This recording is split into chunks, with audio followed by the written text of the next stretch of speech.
بسم اللہ الرحمن الرحیم۔ السلام علیکم معزز طلباء کرام، آپ سب کیسے ہیں؟ آج ہم مؤطا امام محمد کے سبق نمبر 9 کو پڑھیں گے۔ آج کے ہمارے سبق کا عنوان ہے وضو میں ہاتھوں کے دھونے کا بیان۔ آج کے سبق میں ہم نے 3 طرح سے گفتگو کرنی ہے۔ ایک تو گزشتہ سبق میں ہم نے جس عنوان کو لیا تھا اس کا اختتام ایک حدیث کی صورت میں ہوگا، تو وہ حدیث یعنی ابتدائی وضو کے حوالے سے جو ہمارا عنوان تھا گزشتہ سبق کا، تو اس میں ایک حدیث اور اس کا استدلال وہ بھی بیان ہوگا، اور دوسرے نمبر پر ہاتھوں کا وضو میں دھونا، اس کی کیا حکمت ہے اور کیا فضیلت ہے یا کیا حیثیت ہے، یہ بھی بیان ہوگا۔ اور تیسرے نمبر پر جو استنجا کے حوالے سے ہم نے گزشتہ سبق میں بھی بات کی تھی، تو اس حوالے سے پھر ایک حدیث آئے گی اور اس پر امام محمد کیا فرمائیں گے وہ بھی ہم سننے کی سعادت حاصل کریں گے۔ تو بلا تاخیر پہلے ہم گزشتہ باب کی جو آخری حدیث تھی، حدیث نمبر 8 ہے، اخبرنا مالک اخبرنا نعیم بن عبد اللہ المجمر انہ سمع ابا ہریرہ یقول من توضأ فاحسن وضوءه ثم خرج عامدا الى الصلاة فهو في صلاة ما كان يعمد وانه تكتب له بإحدى خطوتيه حسنة وتمحى عنه بالأخرى سيئة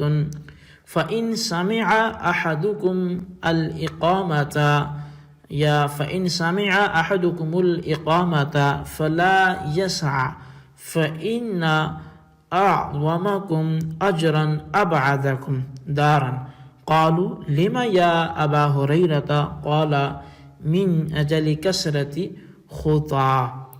امام محمد رحمۃ اللہ تعالی علیہ فرماتے ہیں کہ ہمیں امام مالک نے خبر دی اور انہیں نعیم بن عبداللہ مجمر نے حضرت ابو ہریرہ رضی اللہ تعالیٰ سے حوالے سے وہ روایت بیان کر کے فرماتے ہیں کہ جو اچھی طرح وضو کر کے پھر قصداً نماز پڑھنے کے لیے جاتا ہے تو وہ قصد تک نماز میں ہی شمار ہوتا ہے، اور بے شک اس کے لیے ہر ایک قدم پر ایک نیکی لکھی جاتی ہے اور دوسرے قدم پر ایک گناہ اس کا مٹا دیا جاتا ہے۔ پھر اگر تم میں سے کوئی اقامت سنے تو جلدی نہ کرے، یعنی دوڑے نہیں، بے شک تم میں سے اجر و ثواب میں بڑا ہوا وہ ہے جس کا گھر مسجد سے زیادہ دور ہوگا۔ تو پھر لوگوں نے پوچھا کہ اے ابو ہریرہ رضی اللہ تعالیٰ عنہ ایسا کیوں ہے؟ تو آپ نے جواباً فرمایا کہ زیادہ قدم چلنے کی وجہ سے۔ اچھا، اب چونکہ یہ گزشتہ باب سے متعلق حدیث تھی تو اس حدیث سے یہی معلوم ہوا کہ گھر سے باہر باوضو نکل کر مسجد کی طرف قصداً جانے والا حکم نماز میں ہوتا ہے، یعنی اس کا مطلب یہ ہے کہ اس کا وقت جو ہے وہ وقت بھی عبادت میں بسر ہو رہا ہوتا ہے، اور راستے میں ہر قدم پر وہ ایک نیکی کا حصول ہوتا ہے اور دوسرے قدم پر ایک گناہ کی معافی اسے دی جاتی ہے۔ لیکن مسجد کی طرف آتے ہوئے یا مسجد میں پہنچ کر دوڑنا یہ ثواب میں اضافی کے بجائے کمی کر دیتا ہے، کیونکہ یہ دوڑ جو ہے یہ وقار اور کرامت کے خلاف ہے اور مسجد کی حرمت اور تقدس یہ بھی خلاف ہے، تو لہٰذا دوڑے نہیں، عام معمول سے چلے، لیکن یہ اس کا چلنا اس کو ایک قدم پر نیکی دے گا، دوسرے پر گناہ کی معافی دے گا۔ بہرحال اب ہے باب غسل الیدین فی الوضوء، یہ باب وضو میں ہاتھوں کے دھونے کے حوالے سے ہے۔ اخبرنا مالک اخبرنا ابو الزناد عن الاعرج عن ابی ہریرہ ان رسول اللہ صلی اللہ علیہ وسلم قال اذا استيقظ احدكم من نومه فَلْيَغْسِلْ يَدَهُ قَبْلَ أَنْ يُدْخِلَهَا فِي وَضُوئِهِ فَإِنَّ أَحَدَكُمْ لَا يَدْرِي أَيْنَ بَاتَتْ يَدُهُ قال محمد رحمہ اللہ تعالی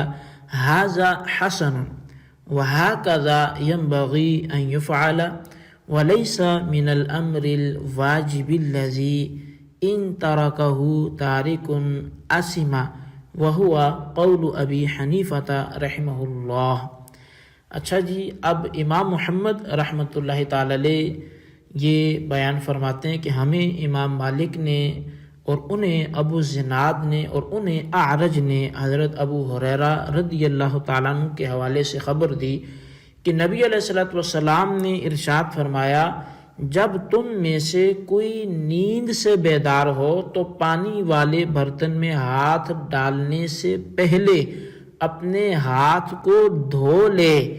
اس لیے کہ اسے کیا معلوم، وہ نہیں جانتا کہ اس کے ہاتھ نے رات کہاں گزاری، یعنی اس کے ہاتھ رات کہاں پڑتے رہے۔ امام محمد رحمۃ اللہ تعالی علیہ فرماتے ہیں کہ یہ بات اچھی ہے اور ایسے ہی کرنا چاہیے۔ یہ حکم جو ہے ہاتھ دھونے کا، یہ احکام واجبہ میں سے نہیں ہے کہ اگر کسی نے نہ کیا، ترک کر دیا تو وہ گناہ گار ہو جائے گا، ایسا نہیں ہے۔ اور یہی امام اعظم امام ابو حنیفہ رحمۃ اللہ تعالی علیہ کا قول بھی ہے۔ اچھا، اب اس حدیث سے معلوم یہ ہوا کہ سونے کے بعد اٹھ کر ہاتھ دھوئے بغیر پاک پانی میں ہاتھ نہیں ڈالنے چاہیے۔ اب اس کی حکمت یہ بیان فرمائی گئی کہ سونے والے کو اس بات کا علم نہیں ہے کہ اس کے ہاتھ نیند کی حالت میں پاک رہے یا ناپاک ہو گئے، کیونکہ وہ تو سویا رہا۔ اور نبی علیہ الصلوۃ والسلام کا اٹھنے والے کے لیے یہ حکم واجب کے زمرے میں نہیں آتا کہ اس پر لازم ہو، بلکہ ایسا کرنا یہ سنت کے درجے میں ہے، اس کے لیے مستحب ہے، افضل ہے۔ اچھا، اب یہ بھی یاد رہے کہ وضو میں بالاتفاق کوئی واجب ہے ہی نہیں، یعنی یا تو فرائض ہیں یا سنتیں ہیں، مستحبات ہیں، مباحات ہیں، لیکن کوئی واجب وضو میں نہیں ہے، اور یہ اتفاقی امر ہے، یعنی بالاتفاق ہے، دوسرا اتفاقی نہیں۔ دوسری بات یہ بھی سمجھ لے کہ کچھ لوگوں کا جو یہ نظریہ ہے کہ گناہ صرف واجب یا فرض کے ہی چھوڑنے پر ہوتا ہے، اور وہ یہ سمجھتے ہیں کہ شاید سنت چھوٹ جائے تو چھوٹ جائے، کوئی گناہ نہیں ہوتا، یہ نظریہ بھی درست نہیں ہے، بلکہ سنت مؤکدہ کا تارک بھی گناہ کا مستحق ہوتا ہے۔ اور اس کو باقاعدہ صاحب تلوی نے وہ ترک سنت کو تو حرام کی قریب تک لکھا ہے، انہوں نے تو یہ کہا کہ تارک سنت وہ قریب الحرام ہے، اور اس کی تائید میں انہوں نے باقاعدہ اس بات کی تائید میں بخاری و مسلم کی ایک حدیث بھی لے کے آئے، اور اس حدیث سے انہوں نے استدلال کیا کہ جس میں نبی علیہ الصلوۃ والسلام نے فرمایا کہ من رغب عن سنتی فلیس منی، کہ جس نے میری سنت سے اعراض کیا، منہ پھیر لیا، وہ مجھ میں سے نہیں ہے۔ اب اسی طرح طبرانی وغیرہ میں مذکور ایک اور حدیث سے بھی استدلال کیا ہے، اور وہ یہ ہے کہ نبی اکرم صلی اللہ علیہ وسلم نے 6 آدمیوں پر لعنت کی ہے، اور ان میں سے ایک جو ہے وہ تارک سنت بھی ہے۔ اب صحیح مسلم کی ایک حدیث پاک اور بھی ہے جو اسی مضمون کی تائید کرتی ہے، اور اس حدیث میں حضرت عبداللہ بن مسعود رضی اللہ تعالیٰ عنہما وہ روایت کرتے ہیں کہ نبی اکرم صلی اللہ علیہ وسلم نے ارشاد فرمایا،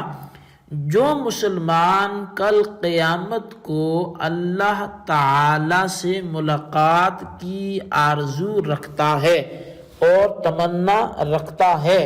اسے 5 نمازوں پر مداومت کرنی چاہیے، یعنی 5 نمازوں پر ہمیشگی اختیار کرنی چاہیے۔ اور پھر آخر میں آپ نے یہ بھی فرمایا کہ اگر تم نے اپنے گھروں میں نمازیں پڑھنی شروع کر دی، جیسا کہ جماعت کو چھوڑنے والے حضرات وہ گھر میں پڑھتے ہیں اگر پڑھتے ہوں، تو تم نے اپنے نبی کی سنت کو ترک کر دیا۔ یعنی اگر تم گھر میں نماز پڑھتے ہو، مسجد میں نہیں پڑھتے،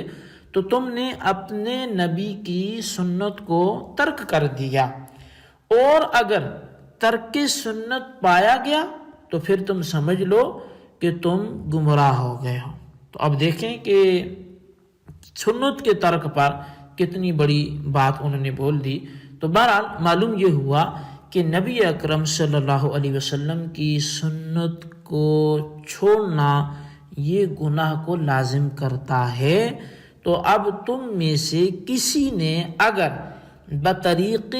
تخفیف یا استہزاء کے ایسا کیا تو اب وہ گمراہ بھی ہو جائے گا اور بے دین بھی ہو جائے گا۔ اسی حوالے سے بزرگان دین نے یہاں تک لکھا کہ جو شخص اذان کے وقت اذان سننے کی بجائے دنیاوی باتوں میں مشغول رہتا ہے تو اب خطرہ ہے کہ مرتے وقت اسے ایمان نصیب نہ ہو۔ بہرحال جی معطا امام محمد کی اس مذکورہ حدیث سے یہ بھی معلوم ہوا کہ قلیل پانی میں ہاتھ دھوئے بغیر ڈالنا اس پانی کو مستعمل کر دے گا۔ اب قلیل چاہے لوٹے وغیرہ میں ہو، یعنی چھوٹے برتن میں ہو، یا پھر وہ دہ در دہ کم جو اس مقدار کثیر پانی کی مقدار سے کم کسی بھی برتن میں ہو، ڈرم میں ہو یا کسی بڑی بالٹی میں ہو، ٹب میں ہو، تو سب کا حکم ایک ہی ہے۔ لہٰذا اب جب کوئی شخص کسی پانی کو طہارت کے لیے استعمال کرنا چاہتا ہو تو اس میں ہاتھ ڈالے بغیر کسی طریقے سے وہ پہلے اپنے ہاتھوں کو دھو لے، اور پھر ہاتھوں سے وہ اگر پانی کو استعمال کرتا ہے تو اس کے اپنے ہاتھ جب دھل جائیں گے تو بقیہ اعضاء کی طہارت کے لیے آپ اس پانی کو استعمال کریں، کیونکہ ہاتھ بلکہ انگلی بھی بڑی بات ہے، اس کا ایک پورا بھی اگر بے دھلا یہ پانی میں تر ہو جائے تو وہ پانی مستعمل ہو جائے گا، اور مستعمل پانی کا حکم یہ ہوتا ہے کہ وہ خود تو پاک رہتا ہے لیکن وہ کوئی دوسری چیز پاک نہیں کر سکتا، یعنی خود پاک بھی صورت میں رہتا ہے کہ کوئی ظاہری نجاست ہاتھ پہ نہ لگی تھی تو صرف حکمی نجاست تھی، تو اس کے پانی میں ہاتھ پڑ جانے سے پانی ناپاک تو نہیں ہوگا، پاک رہے گا، لیکن وہ اب مزید پاک نہیں کر سکتا۔ حدیث پاک میں نیند سے اٹھنے کی جو فرمایا گیا کہ جو نیند سے بیدار ہو، تو یہ کوئی ایسا نہیں کہ اسی کے لیے یہ بات ہے، یہ ایک اتفاقی قید ہے، کیونکہ یہ والا مسئلہ جو ہے وہ سب کے لیے، خواہ وہ جاگ رہا تھا یا سو گیا تھا۔ تو بہرحال وضو سے پہلے اپنے ہاتھوں کا دھونا یہ کیا ہے، یہ سنت ہے۔ اور برتن کے پانی سے وضو کرنا ہو تب بھی یہ سنت رہے گی، یا آج کل کے دور میں جیسے نلکے لگے ہوتے ہیں تو ان سے اگر کوئی وضو کرتا ہے تو بھی یہ سنت رہے گی۔ اچھا جی، تیسری ہماری جو آج کی بات تھی وہ استنجے میں وضو کرنے کے حوالے سے تھی۔ تو باب الوضوء فی الاستنجاء، کہ استنجا میں وضو کرنا، اب یہ کیا ہے، اس حوالے سے ایک حدیث پاک نقل کرتے ہیں کہ اخبرنا مالک اخبرنا یحیی بن محمد بن طحلاء عن عثمان بن عبد الرحمن انه اباه اخبره انه سمع عمر بن الخطاب رضی اللہ عنہ يتوضأ وضوءا لما تحت ازاره قال محمد وبهذا نأخذ والاستنجاء بالماء احب الینا من غیره وهو قول ابی حنیفة رحمہ اللہ تعالی علیہ۔ اب امام محمد فرماتے ہیں کہ ہمیں امام مالک نے یحییٰ بن محمد بن طحلاء سے، اور انہوں نے عثمان بن عبد الرحمن سے خبر دی کہ ان کے والد محترم نے بتایا کہ میں نے سنا ہے کہ حضرت عمر بن خطاب رضی اللہ تعالیٰ عنہ وہ استنجا پانی کے ساتھ کیا کرتے تھے۔ اب امام محمد رحمۃ اللہ تعالی علیہ فرماتے ہیں کہ اسی پر ہمارا بھی عمل ہے، اور پانی سے استنجا کرنا بنسبت دوسرے ڈیلے وغیرہ کے ہمارے نزدیک یہ زیادہ افضل ہے، محبوب طریقہ ہے، اور یہی امام اعظم امام ابو حنیفہ رحمۃ اللہ تعالی علیہ کا بھی قول ہے۔ تو بہرحال اس حوالے سے تفصیلی کلام تو ہمارا پچھلے سے سبق میں گزر چکا کہ پانی سے استنجا کرنے میں چونکہ دوسرے طریقوں سے زیادہ صفائی اور پاکیزگی حاصل ہوتی ہے، تو لہٰذا یہی احناف کا مسلک ہے اور یہی امام اعظم کا بھی مذہب ہے۔ تو بہرحال یہ ہمارے آج کے سبق کی ردات تھی جو آپ نے سنی، اس کو اچھی طرح سمجھیں، اس کے خلاصے کو اپنے رجسٹر پر لکھیں اور بالخصوص ان سوالات کے جوابات بھی دیں۔ سوال نمبر 1 یہ ہے کہ جب کوئی شخص اپنی نیند سے بیدار ہو تو تبھی اس کے لیے ہاتھ دھونا سنت ہوگا یا اس کے علاوہ بھی ہوگا؟ اور سوال نمبر 2 یہ ہے کہ یہاں جو امام اعظم کے حوالے سے فرمایا گیا کہ ان کے ہاں پانی سے استنجا کرنا یہ افضل ہے، اس کی وجہ کیا ہے وہ بھی بیان کریں۔ اللہ تبارک و تعالیٰ سے دعا ہے جو کچھ ہم نے پڑھا سنا اسے یاد رکھنے کی توفیق نصیب فرمائے، آمین بجاہ النبی الامین صلی اللہ علیہ وسلم۔